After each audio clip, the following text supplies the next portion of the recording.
public workshop for the purpose of interviewing and asking questions of the candidates for the position of the city manager for the city of Lynn Haven.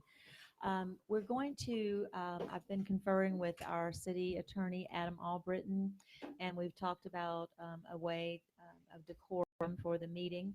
And so what he has suggested and I have concurred with as we move along, he's been handling this process for us since our acting city manager is also one of the candidates. So what we will do is we'll bring each candidate in separately. We have a full hour, and we're going to ask each candidate to introduce themselves and to say what they'd like to say about themselves in about a 5-minute introductory period, leaving 25 minutes for each candidate for the commission to ask any questions they may have left, and the public to ask any questions of the candidate that they would like to address. Once a candidate does not have to take the entire 30 minutes. If we should have time left at the end, after both candidates have had the time allotted, then we would also allow time for more public discussion, not directly addressing the candidates, but if there's just some discussion points, some things that maybe you would like to say that you would like to see in our city manager, some things that you would like to expect, those kind of things that the commission and the public may discuss. So is there any opposition to that format from anyone on the commission? Is everyone good with that format? Okay, then we'll go ahead and proceed. I would like to ask your direction. I was thinking that we would just do this in alphabetical order, which would bring Commander Brotherton in first and then Acting City Manager Gaynor in second. Is that okay with everyone? Because it's alphabetical, I couldn't, or would you rather flip a coin? Commission? You're good with alphabetical. Okay, well, at this time, I would like to call our first applicant then for the position of City of Lynn Haven's manager, and that would be Mr. Greg Brotherton. Come on in, Greg. And welcome to this meeting. It's all yours. And feel free to take it off or adjust it, whatever's comfortable. Thank you. First of all, thank you to the Commission and Mayor for allowing me this opportunity to interview. Much appreciated. Real quickly about myself. My name is Greg Brotherton. We chose Lynn Haven. We decided to come back to Lynn Haven because this is the only home that my kids really know. Being civically minded for most of my life, we have moved around quite a bit. We spent the most time here in Lynn Haven and are vested in this city. I started out very young, civically minded, as I stated, with the Cub Scouts, doing things, Weeblos, and then becoming a volunteer fireman. And that led to a 24-year career in the United States Navy as a naval aviator and executive officer. I want to continue that service. I want to continue to serve the public because that's what I feel I need to do. I have the blessing of my family. They back me 100% on this. And that's what's needed, is someone that is able to take this city forward to the next phases of reconstruction and growth. I come out of the military, which is the most diverse workforce in the world. I feel I have the ability to recognize the differences in people and capitalize on those differences because each person has something different to bring in the excuse me, to bring and to really help cultivate an innovative workforce. I feel that's what the city of Lynn Haven needs, is some innovation. Figure out, you had a trial that happened a year ago, and it's time to rebuild. How do you rebuild? There's a lot to be done. The city has overcome so much in a short amount of time. I feel like I'm the candidate to be able to take this city into the future, into the next 2, 3 years, 5, 10, 20 years from now. I have a vision of the city being the shining city on the bay. It's the place that people, when Tyndall starts filling back up again, they want to come to Lynn Haven because Lynn Haven is safe. It's a family-oriented city, and I want to be a part of that. Thank you very much. It's allergy season. It's just We're good. We're good. And that's what I have. Yes, ma'am. That's it, ma'am. Perfect. Thank you. I don't think he was finished. I think he was just having some. Oh, he is finished. Okay, so that would be the conclusion then of the introductory remarks, or did you Yes, have ma'am. more? Okay, you had everything you wanted to say. All right. At this time, I would like to open questions to the commission. And are you comfortable standing there? Are you good with that position? I'm perfect, Okay, just like this. okay, Thank you. perfect. Okay, anyone from the commission, if you'd like to ask questions at this point? I sure would, Mayor. if I Commissioner may. Perno, please go ahead. I just interviewed with Mr. Brotherton, and I'd just like for you to state what we stated in the interview as far as the economic development portion and your strengths as far as what you would bring to Lynn Haven or how you would try to bring industry to our town. Yes, sir. Thank you. I look at Panama City, this area being a tech corridor for technology companies to come in. We're surrounded by military bases, Pensacola on the west side, Jacksonville, and several military bases in between. Not just military, but commercial as well. I think technology growth, this is the corridor for it. This I-10 corridor has the opportunity to bring in big businesses, large businesses with a high revenue and high tax base. For that revenue, we'll be able to build up the city and give the amenities back to the citizens that they deserve, especially after rebuilding. There's many amenities that are still gone by the wayside. To have that revenue come in will bring the city into the future. Other questions from the commission?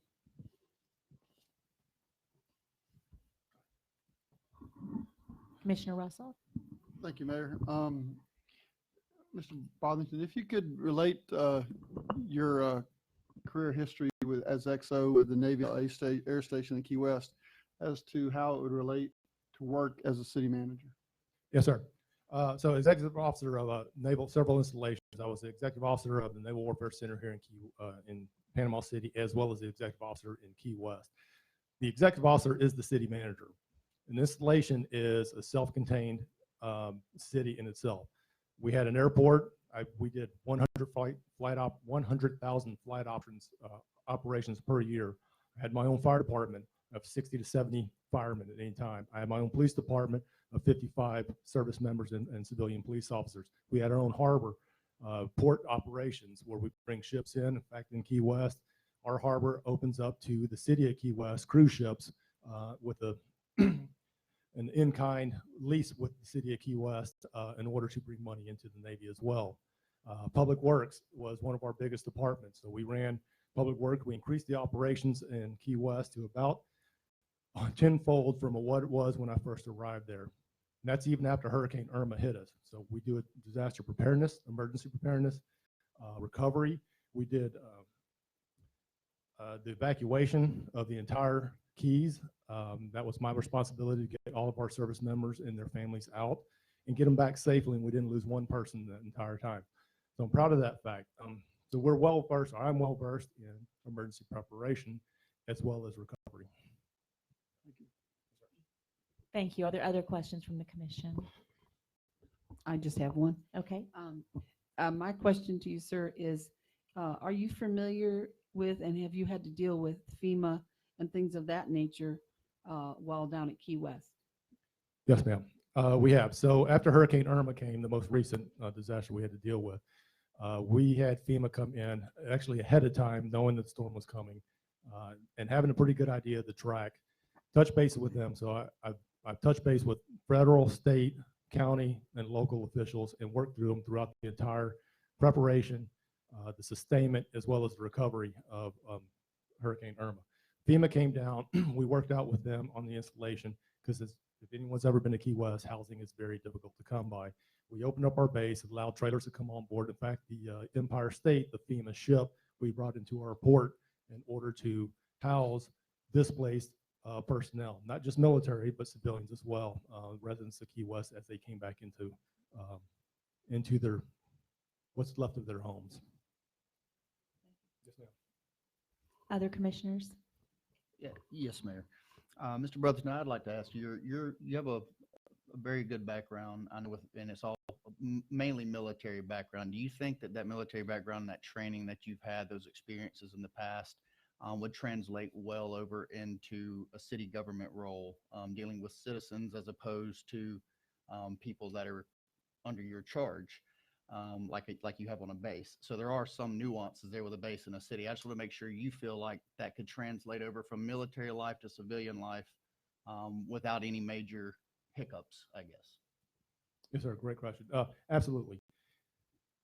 In Key West, for instance, I'll go back to my most recent. We had the largest RV park of any naval installation. That RV park filled up from October to about mid-April from snowbirds that came down. These were not all military. They were varying types of celebrities. We have actually had Tom Berenger come visit us, as well as President Trump, as well as Vice President Pence, all come down to visit us in our RV park. So those folks I dealt with on a daily basis. As an XO of an installation, I was essentially the last person they would see. We had a chain of command that we ran through, but they'd always come to see me. My door was always open. Dealing with folks, they're no different if they're in uniform or if they're out of uniform. Everyone has a voice and they want to say something. I'm willing to listen, and I think that's the bridge between that. Is realizing there's no difference in uniform. Some guys put it on to go to work, but at the end of the day, we're all human beings. Thank you. Thank you. Are there other questions from the commission? Additional questions? Okay, so at this point, then I'm going to move to the public. And if you have a question for Mr. Brotherton, if you would approach the microphone and ask the question, and then we'll go from there. Please come on up.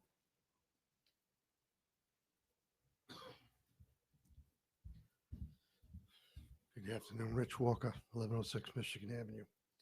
Your question is very good.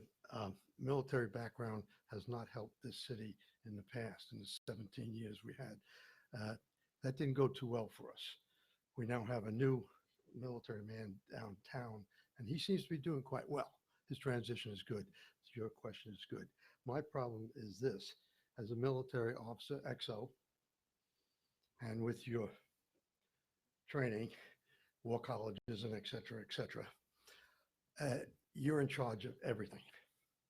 You are the front man. Our city manager here, in the adapted form of city manager government we have, is in charge of everything. Our mayor is making a plea to try and change that. I have to reiterate the question again. Will you, as a military officer, transcend to civilian life, easy as we hope you would? Can you do it and not be as dictatorial as our few predecessors that we've had? That's a great question. Short answer, absolutely I can do it. The way I grew up in civic service was, you've heard the term servant leadership. It's one of the reasons I joined the military. Is I wanted to serve my country and I want to serve my fellow man. I want to serve something bigger than myself. It's the attitude that you have. And you're right, you have toxic leaders wherever you go. I understand that. I'm not a toxic leader. I empower people. The idea is to work it at the lowest level possible, empower the folks to make the decision. My job is to give them the tools in order to do that job. That job is to take care of the citizens of the city. So that's how I look at it. I hope that answers the question. Does that answer it? All right, thank you. Thank you. Thank you. Are there other questions?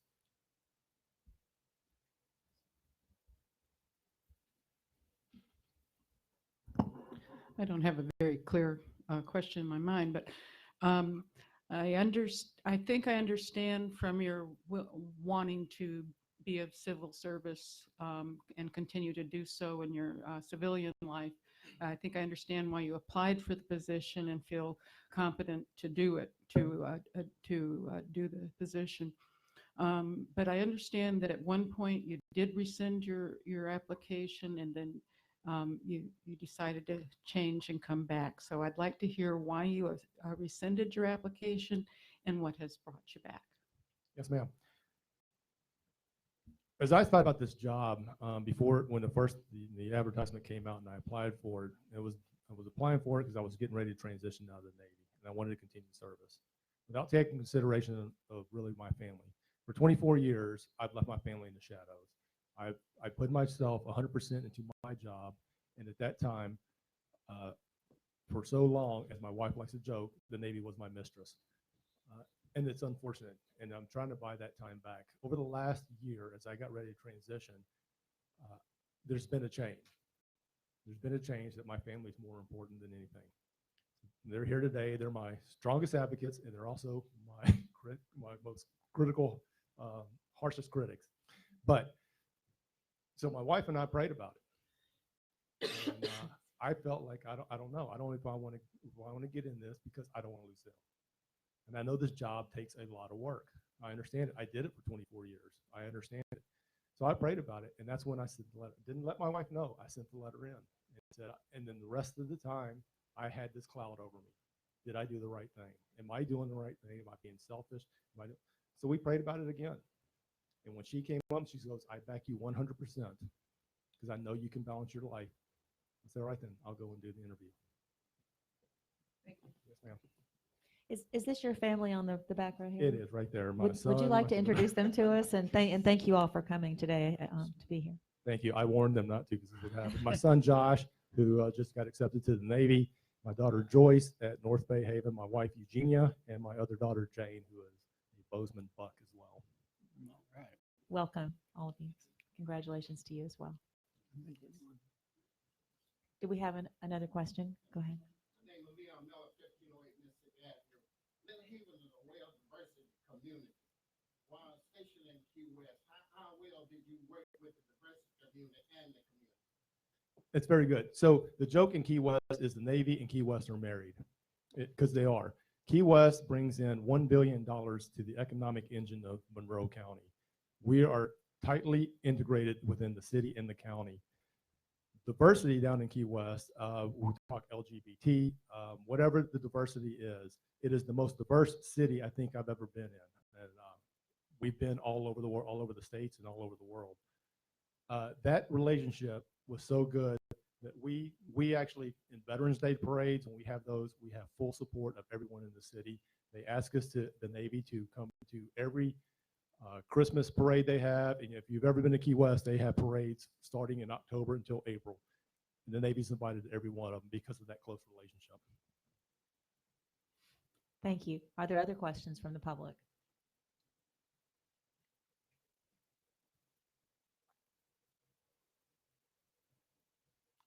I don't see anyone else that has a question. Commission, anything else? You have a few minutes. Would you like to make a closing statement, Mr. Brotherton, or are you pretty well done? Just thank you. Again, thank you all for the opportunity to come here. Thank you all for showing up. It shows me that there is high-level interest in what goes on in the city. And I feel that if I'm chosen as this, I can take this city with your trust into the future steps as this city grows. Thank you so much. Thank you, ma'am. Thank you for your time. Yes, you may. That was my other question was, we've had a lot of problems in the city and a lot of I think started distrust of the government. And I wonder how you're going to address that with the citizens and then also with the staff. Great Thank question. you. Thank you. Go ahead. I was talking to Mr. Albritton earlier. As the XO, what I always did is I keep a lawyer on one side and I keep my PR person on the other side. I want to make sure doing everything ethically right. I run it through the lawyer, and when I want the message out, I go to the public affairs or PR person. What I've mentioned to all the commissioners and the mayor when I interviewed this morning was I didn't look and research Lynn Haven. I have friends here. When we came back, I heard some things were going on. When I applied for the job, I looked into it. In fact, I have friends telling me, "You sure you want to do that?" When I was notified that you made a finalist, I didn't research anything on Lynn Haven. I want to be able to come in from the outside and take with clear eyes and take a look at what's going on and understand. You don't come in within one day and start making changes. You sit back about 90 days is what I normally do, and you look and you observe and you see how things are operating. Are there fixes here that we can improve on? Or is this something that we probably shouldn't be doing? Is this something we should be doing? So that's how I approach it. Thank you again. Thank you very much. Anyone else? We've still got a minute or two if there were other questions. Okay, I think we're good. Thank you so much.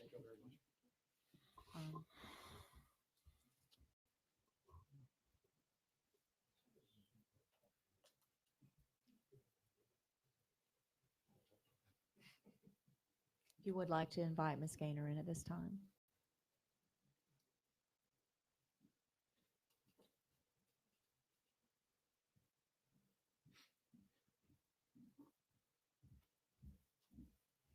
And our second applicant for the position is our acting city manager, Ms. Vicki Gaynor, and she'll have the same 5-minute introduction. And then we'll open it for questions to the commission. And then after that, questions to the public, as we just did. Thank you. Ms. Gaynor, the floor is yours. Thank you, and thank you for allowing me this opportunity. My name is Vicki Gaynor. Yes, I have been the acting city manager now for almost 9 months. I came from the private sector. A lot of my background has been strategic planning, marketing, PR, business development. But I came here 2.5 years ago, and I came as the grants contracts manager, wanting to help this city. And that was my mission.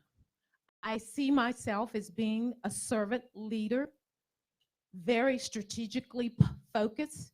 And that is what I want us to be here and to serve the citizens of Lynn Haven. 2.5 years ago when I came, there were lots of things going on. The city was growing and it was going in a great direction.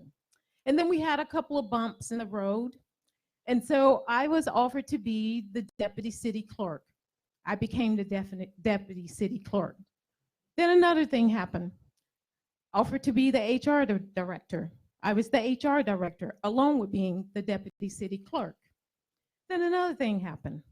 So I became the HR director, the deputy city clerk, the grants manager, the contracts manager, and anything else needed to be done at this city. Why? It's because I feel like in order to be a part of any organization, you got to do anything you need to do to help your city move forward. And that means, if it means taking 3 or 4 jobs, that's what you do, because that's who we are as servants. This is a servant's job. There's not a whole bunch of glamour about it. It is all about serving and meeting the needs of the citizens. And so that's where I am now. 9 months ago, when you asked me to take on as acting city manager, I took it in a very, very, very difficult time. But I knew that I could also do this job. So yes, when I took it on, were the finances low? Yes, they were. Was the morale low? Yes, it was. Were we moving in a direction that I felt like was not quite the direction we should be moving in? Yes, I did. Have we not gotten any FEMA reimbursements? No, we had not. Had recovery and rebuild started? No, it had not. But in 9 months, I have turned things around. Morale is high. We have a budget now that we can be proud of. We've gotten $4.9 million in reimbursement, and $12 million is in the chute that we're waiting on. At some point, it will come through. We have also been very successful at hiring good people. We have also been very successful at looking at our technology and saying technology has to be improved. That has been my entire focus, one of them, since I've been here. You cannot run a city with a 1986 Vega. It has to be ran with a 2019 luxury car. And that's the way I feel about how technology needs to run.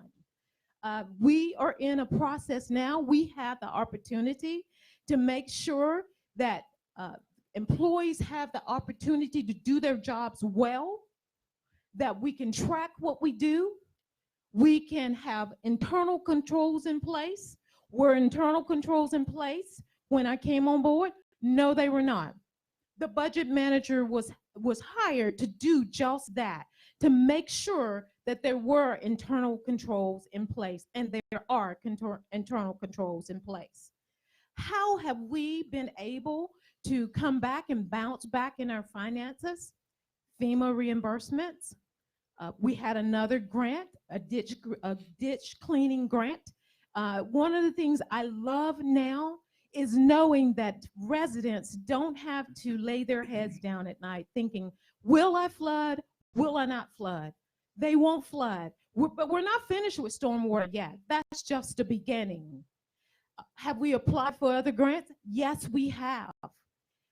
Do we have a $30 million bond loan that we closed on and we were able to pay debris haulers? Yes, we have.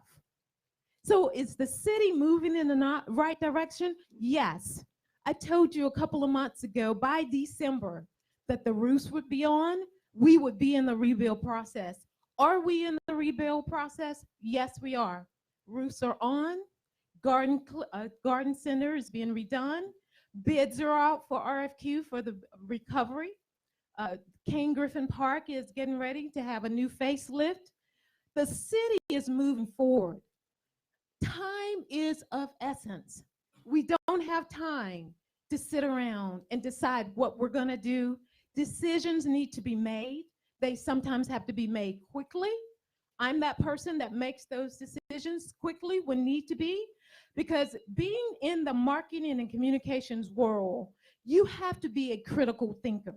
You have to think of every outcome, and then you have to be able to address every outcome, no matter what it is. That's just the training that you get in PR, and you get in community relations, and you get in all of those areas. One thing I am most proud of is that when I came here and I moved here from Alabama, I didn't have too much of a foothold in terms of community involvement and relationships, but that's one of my strong suits, and I wanted to build that. So have I built community relationships over the past 30 years? Yes, I have. I have built Ms. them. Gaynor, I'm sorry, but the 5 minutes is Okay. up, and so you can build those into your questions Yes, if you don't mind. Okay. I'm sorry. Thank you. Thank you. Are there questions from the commission that you would like to address to Ms. Gaynor?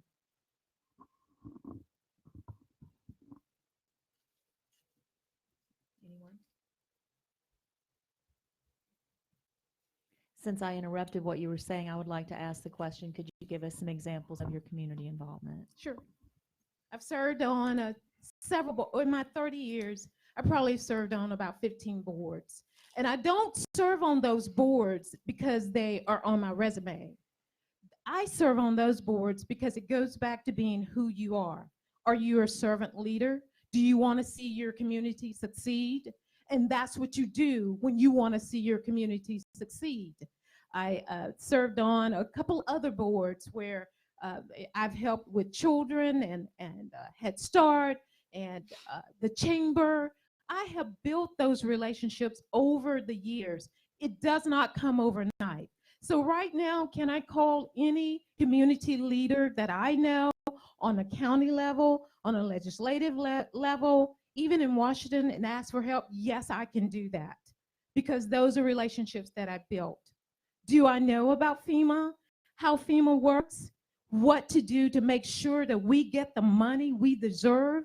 Yes, I do. Because when I came in, the ball was moving pretty slow.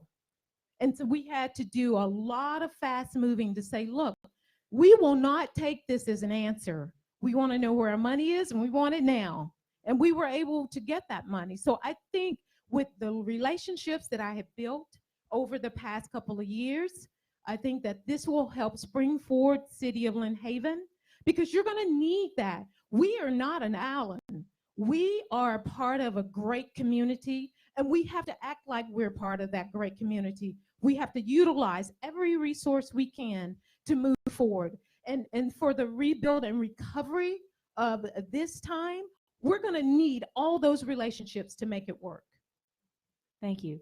Are there other comments or questions from the commission before I move to the public? Mayor, Commissioner Russell? Ms. Gaynor, the last 9 months that you've been acting city manager, what would you say is the hardest part of your job, and what would you say are your strongest attributes to be able to handle that job? The hardest part of my job is to making sure that what we do is best for the city of Lynn Haven. And in order to make those type of decisions, you have to first think about your strengths. I'm adaptable.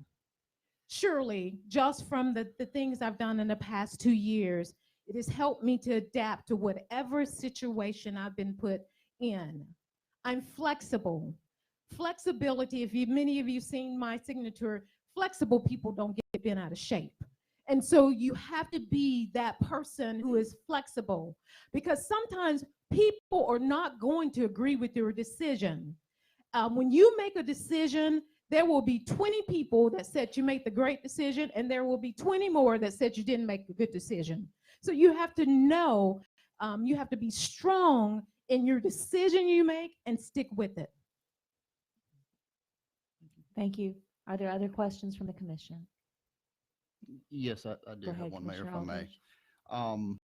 Ms. Vicky, this one's kind of uncomfortable for me and everybody else, but I have had citizens come up and ask me this question, and I represent the citizens, so I have to relay this. Without passing judgment, without saying anything on my opinion, we know there were some news stories that came out a few weeks ago, and we knew there were some names thrown around. Do you feel like we have learned from this situation? Do you feel like there have been parameters put in place to prevent these issues from happening? And what is your overall impression of that situation? An example, something that we learned from and move on, something that should never happen, something that, and this isn't a trick question, I just want to know kind of where you're standing on it. And it shouldn't be. Yes, if we don't learn from our mistakes, then we will be back at the same place we were before. So yes, there were a couple of news stories that came out inaccurate, but you must always have the right information to show that they're inaccurate. That's the first thing that you do. And you, second, must have the knowledge to know why you made a decision. And thirdly, if it by chance is somewhat accurate, then you may make sure that you put in controls that it does not happen again. One of those controls that we have is that we have a budget manager in place, a budget manager that we did not have before. And that budget manager, it is her job to make sure that when someone brings a PO, that she looks inside their budget and say, yes, you have enough money. No, you don't have enough money. You need to either go back and find it, or you need to ask for a transfer. No check is written with just one signature on a PO. It has to have the department head signature, the budget manager signature, and the city manager signature. And that is if you have the money in the bank. Another control that has been put into place. When I came to the city, and it's still here, but we're working through, and this is part of that technology that I'm talking about, is that even right now, when you write a check, checks are written out of general fund, okay? And then we depend on finance to transfer that money back to where it should be. If we wrote it out of general fund and we have a restoration account, then we depend on finance to transfer that money where it should be. One of the things that I've implemented and working with our software and our budget manager is working on is that when a check is written, it comes out of that fund. So if it's written out of the insurance fund, it comes out of the insurance fund. If it's the money comes out of bond fund, that money real time, well, you can show and track it and see where it comes out of bond fund. So if nothing else, we need to realize that we don't need to have all our eggs in one basket. We have now an insurance fund that can only be used for recovery. So nothing else can come out of that insurance money. We have bond fund that, yes, bond money that we can use, but there are some controls in place with that as well. When it's over a certain amount, I have to have approval by the mayor. I also have to approve it. And then the mayor and I have decided if it's over another amount, we bring it to the commission so that the commission knows and it is in the record that we all know about it. Thank you. Are there other questions or comments from the commission? From Ms. Yes, Gaynor? Mayor. Go ahead, please.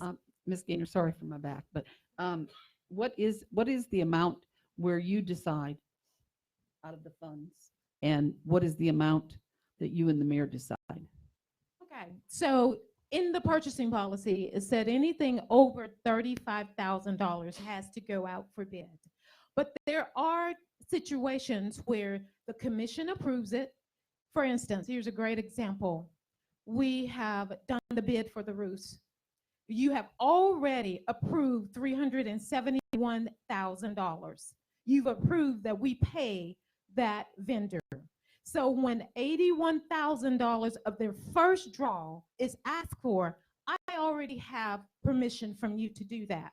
So that money is written to pay them so that we continue the process. So it really depends. If it's something new we've never done before and it's over $35,000, it goes out to bid. If it's something you've approved in the budget, then that can be written, that check can be written at any time. Other questions from the commission? Okay, at this time, then I would like to turn the questions to the public. If anyone in the audience has a question you'd like to ask of Ms. Gaynor, please approach the microphone.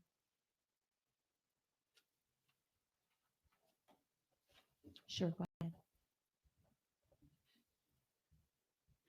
I would like to ask, with distrust of the civilian population, the voters of the city, and also unrest or perhaps confusion and unrest with the staff, how are you going to address making this a community again? That's a great question. You have to lead by example, first of all. You have to be that person that's out there in the community. You have to be that person, first of all, that is very transparent. I've been very transparent. I think that's very, very true, that I've given you everything. I put everything out there for you to see. Anytime a citizen wants to meet with me and go over any of the books, go over anything inside, they are welcome to do that. I meet with citizens every single day. I don't leave that to chance because they're the reason I have this job. It has nothing to do with me. It has everything to do with the citizens of Lynn Haven. And so you continue to build that trust. These events that you see me at every event, I'm out there because I want people, first of all, to know I'm a person, I'm human, I have feelings just like everyone else, but I care about this community and I care about what happens to it. So you build trust by doing little things, by putting in internal controls that were not there before, that by being very honest with them about what it is that you are doing, and nothing being done on the dark side. I think that's the most important thing, and people respect you for that. One of the things that I pride myself on is my integrity, being honest, and trying to make sure that everybody knows what I'm doing. Staff will tell you that if it's policy driven, just today, the staff asked me about something and I said, it is in our policy that we do this. And we won't break from that policy unless it is an emergency as stated in the policy. That is the way that you run a city. There will be times that I will have to bring some situations to the commission that, yes, they may be policy driven. Either two things needs to happen, and this is where the commission is in charge. They can change the way we do things by adopting an ordinance, or they will say, we will give leeway this time. But I think that you have to bring things before the commission, and you have to let the folks of Lynn Haven know what you're doing. One of the great things that we're doing now is that we changed our billing, the way it looks on the bill cycle itself. And so now you will know, citizens will know when every commission meeting is. They will know when community services meeting. They'll know when beautification meetings are. They'll know what's going on in the city. You just have to communicate with them. And I think that's the bottom line of it. Did I answer your question? Thank you. Are there other questions from the audience? Anyone else? Doesn't appear there are any other questions. Any more from the board?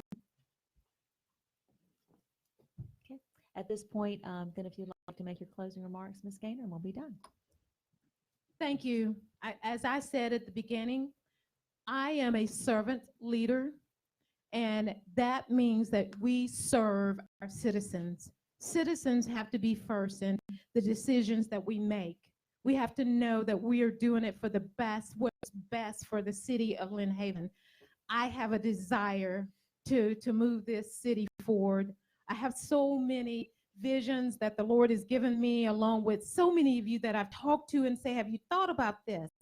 Can we do this? And there's so many things that I know that we can build together, that we will rebuild. It will take us maybe a year and a half, two, but once it is over, I guarantee you, and I keep saying this, the city of Lynn Haven will be the premier city in Bay County. Thank you so much. We appreciate your time in preparing for the interview.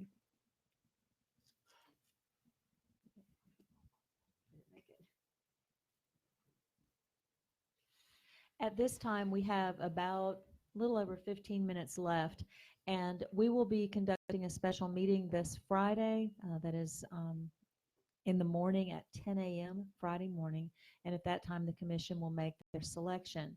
If at this time, if there's something that the commissioners would like to say to each other, or questions that we can't talk anywhere else about this, so this is an opportunity if you want to have any further discussion about this selection.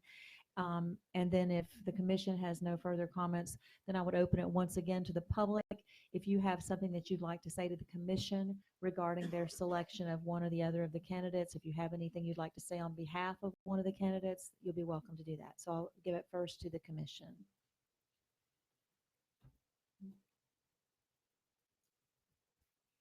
Yes, Mayor. Go ahead, I would like Commissioner to say something, Aldridge. actually, because this is a big deal. I mean, this is a big process.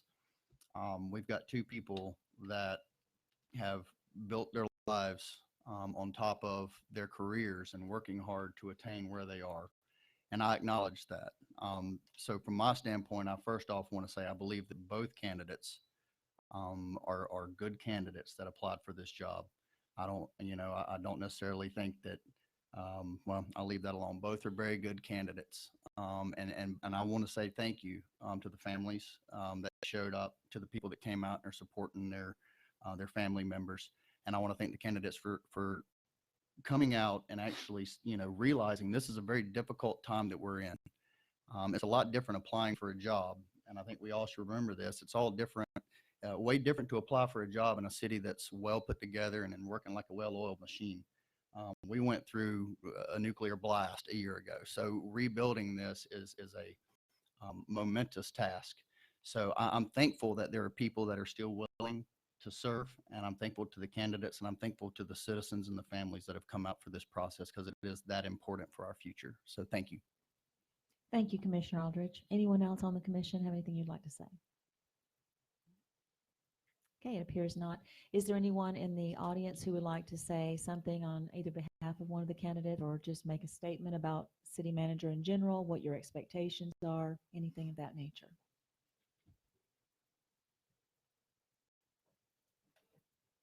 Staff, and we have a lot of staff, directors here. Anybody from the staff?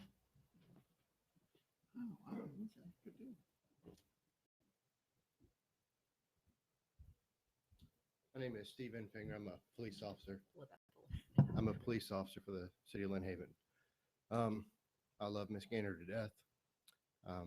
She's tried and true and proven. She's already doing the job. We know that she's going to continue to do 110%. There's no learning curve we have to wait on. She's already doing it. And I speak on behalf of myself and a lot of other people. We would love to keep Miss Gaynor in her position. Thank you. Thank you, sir. Anyone else? Yes, sir, Mr. Miller. When Michael first hit, they kind of made this motto, 850 strong. This is what we have to do. We have to look at each other and make this here a strong thing in Lynn Haven, because we are still struggling, and we're going to be struggling for the next 5 years with Michael. And there's no sense in us clashing. We have to be 850 strong together in our decision. Thank you, Mr. Miller. Anyone else?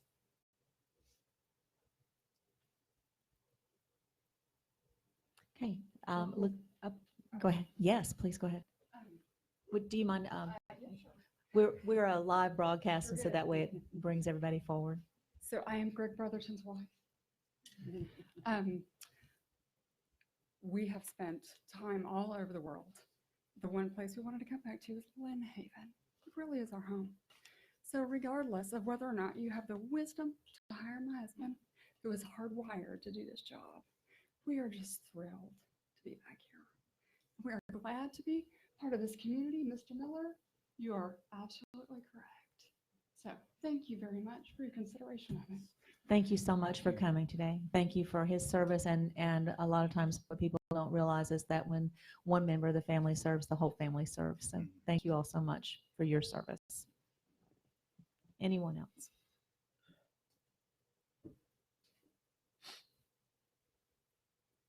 Okay, it looks like we've reached the end then of public comment. I haven't left anyone out, right?